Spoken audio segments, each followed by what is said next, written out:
Halo teman-teman semua dan Ibu dosen. Perkenalkan, nama saya Neldes Mirmaha dengan NIM 2103087071, Prodi Teknik Pertanian dan Biosistem.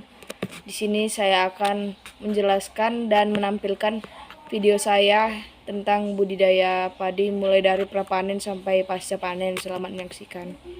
Padi atau Oryza sativa tergolong jenis tanaman rumput-rumputan atau Poaceae dengan divisi Spermatophyta dan subdivisi Angiospermae dan kelas Monotyledonae, keluarga Graminae atau Poaceae. Varietas padi dalam video saya ini yaitu padi Inpari 32. Umur tanaman padi ini yaitu 120 hari. Keterangan dari padi ini memiliki ketahanan terhadap penyakit hawar daun bakteri, agak tahan terhadap hawar daun bakteri strain 4, tahan terhadap belas ras 033, agak tahan terhadap tunguro, dan agak rentan terhadap wereng coklat biotip 1, 2, dan 3. Rasa nasi pulen dengan kadar amilosa 21,8%. Dimulai dari pengolahan lahan. Sebelum lahan dipakai untuk bercocok tanam, kita dapat membakar sisa jerami yang masih ada dan menyemprotkan gulma dengan herbisida. Persiapan lahan untuk media tanam ini disiapkan minimal 2 minggu sebelum penanaman. Fungsi dari herbisida ialah agar tanah terhindar dari gulma dan rumput liar, supaya pertumbuhan padi tidak terganggu karena harus berbagi nutrisi, unsur hara dan air dengan rumput liar tersebut. Yang kedua yaitu perendaman lahan, mengairi lahan sebelum membajak. Proses pengairan harus dilakukan sebelum tanah terlanjur kering. Jika tanah kering dan sudah retak akan susah. Setelah itu kita lakukan pembajakan. Pembajakan dilakukan untuk mempersiapkan tanah dalam keadaan lunak dan gembur serta sudah cocok untuk ditanami. Di zaman sekarang ini sudah banyak menggunakan traktor dan tidak menggunakan cangkul lagi. Setelah melakukan pembajakan, kita kembali menggenangi media tanam dengan air. Air diberikan dalam jumlah banyak untuk menutupi seluruh lahan. Biarkan air pada media tanam harus menggenang. Air yang menggenang selama 2 minggu akan menyebabkan media tanam menjadi berlembur dan racun pun dapat dihilangkan karena ternetralisir. Lalu kita juga melakukan pelumatan lahan semai minimal 1 hari sebelum pembentukan bendengan atau seminggu sebelum penaburan benih. Lalu masuk ke tahap pembuatan bendengan. Bendengan dibuat agar bisa mengaliri air dan mengeringkan lahan semai. Dilakukan minimal 1 hari sebelum penaburan benih. Selanjutnya kita masuk ke tahap pemilihan bibit padi yang baik. Cara memilih bibit padi yang baik, kita dapat mengetahuinya cacat atau tidak adalah dengan merendam air selama beberapa menit hingga ada benih yang tenggelam dan yang mengapung.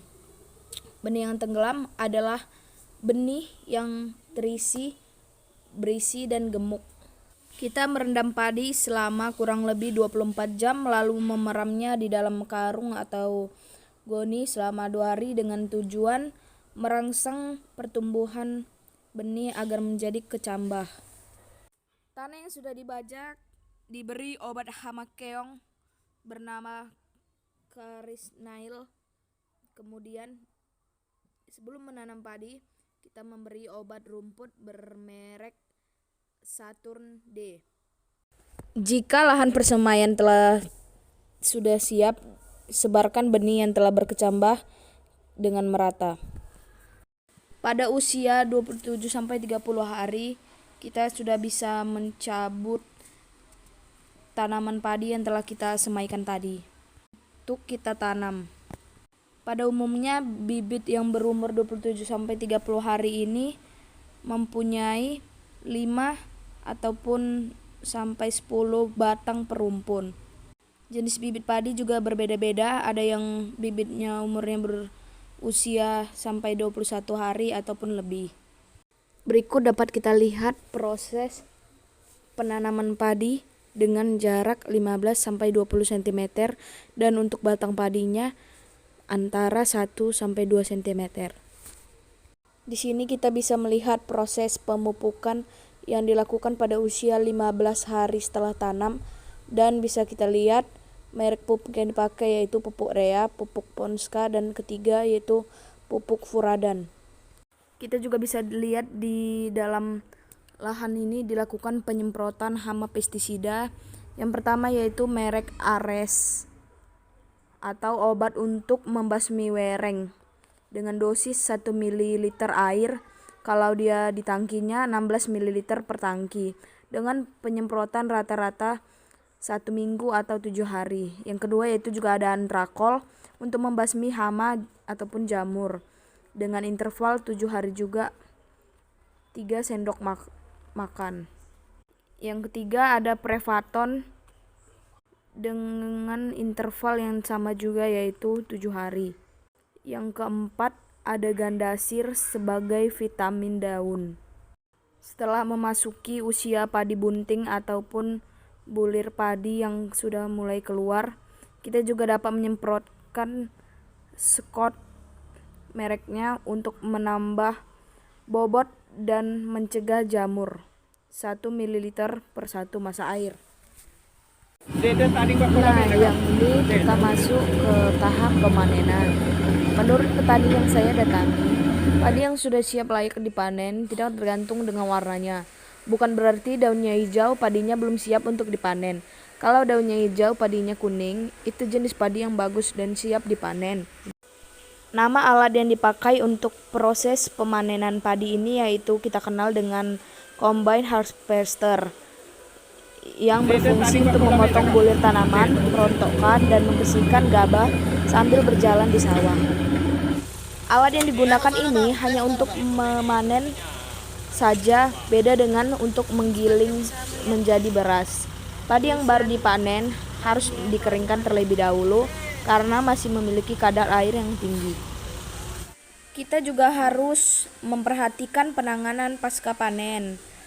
Penanganan pasca panen padi, hal yang sangat berpengaruh terhadap kualitas hasil panen karena bila tahap ini tidak dilakukan dengan baik akan berpotensi menurunkan kualitas beras.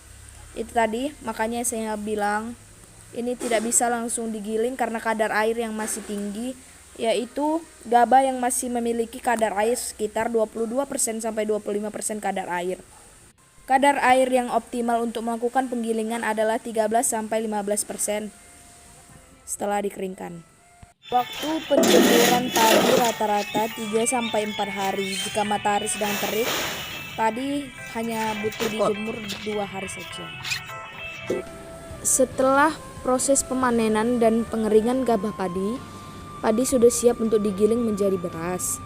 Bagian komponen yang mesin penggiling terdiri dari motor penggerak, 2 mesin pengupas atau pemecah kulit gabah atau dinamakan husker.